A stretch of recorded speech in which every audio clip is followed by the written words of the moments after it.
আমরা খুশি পালনে স্বাধীন নই, যেখানে যেখানে খুশি পালন করার কথা আছে আমরা করতে পারি। আমাদের সমস্যা হলো কি, আমরা এক জায়গার দলিল দিই আর এক জায়গা দখল করি। হাজিপুকুরে দলিল দেখিয়ে গাজীপুকুর দখল করি, তারপরে ইমদাদ ভাইয়ের জমি আমি দখল করছি আর দলিল দেখাচ্ছি কার, রসুল ভাইয়ের।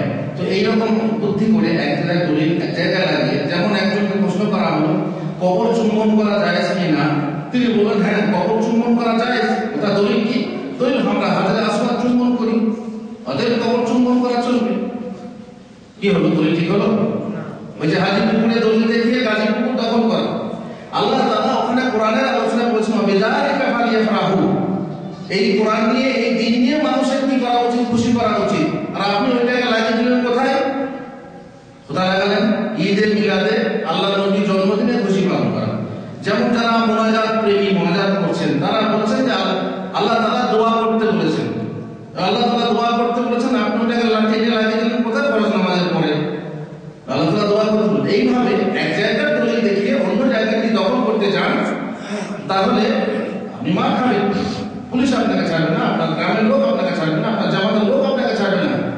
এক জায়গার দলিল দিয়ে, এক জিনিসের দলিল দিয়ে অন্য জিনিস দখল করা যায় না। আপনি বলছেন হাজার আসওয়াদ চুম্বন করা যায়, অতএব পীর সাহেবের পা চুম্বন করা যায়, কবর চুম্বন করা যায়, আরো অনেক কিছু চুম্বন করা যায়। আপনারা শুনেছেন আরো অনেক কিছু চুম্বন করার জন্য প্রশ্ন উঠছে আজকাল। হ্যাঁ, তো যাই হোক, আজকে আরেকটা শেষ প্রশ্ন, সেই প্রশ্নটি আপনাদের ক্রিটিক জানবো, শেষ হয়ে গেছে। বলছেন দুজাহানের বাদশা হযরত মুহাম্মদ সাল্লাল্লাহু আলাইহি ওয়াসাল্লাম যখন ইন্তেকাল করলেন, তার জানাজা ইমাম কে ছিলেন? কে জানাজা করেছিলেন? আমরা জানি এটা সিরাত গ্রন্থে রয়েছে, আমাদের প্রসিদ্ধ সিরাত গ্রন্থ আল-রাহিকুল মাহফুম শেখ মাওলানা সৈয়দ রহমান রাহিমাহুল্লাহ, তিনি তার কিতাবে এটা লিখেছেন। বা অন্যান্য গ্রন্থ রয়েছে রাসূল সাল্লাল্লাহু আলাইহি সাল্লামের জানাজা কোনো জামাতবদ্ধ হয়নি।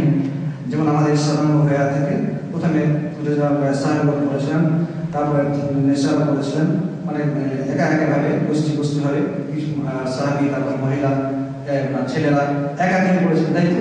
এখানে জামাতবদ্ধভাবে আমার যেভাবে করেছে সেভাবে ছিল না, সাহেবেরা এইভাবে করেননি। এটা ছেদ বলতে রাখা হয়েছে। সুতরাং কে আমাকে করেছেন এটা বলা সম্ভব। তিনি ছিলেন ইমাম বা ইমাম মুসলিমিন, তার ইমামতি কেউ করেননি, একা একা সাহাবারা জানাজা করেছেন। এটাই হচ্ছে সঠিক কথা। তাহলে আপনাকে আর কষ্ট করবো না, এবারে আপনি ফালিয়াতাফাদ্দাল মাশকুরা।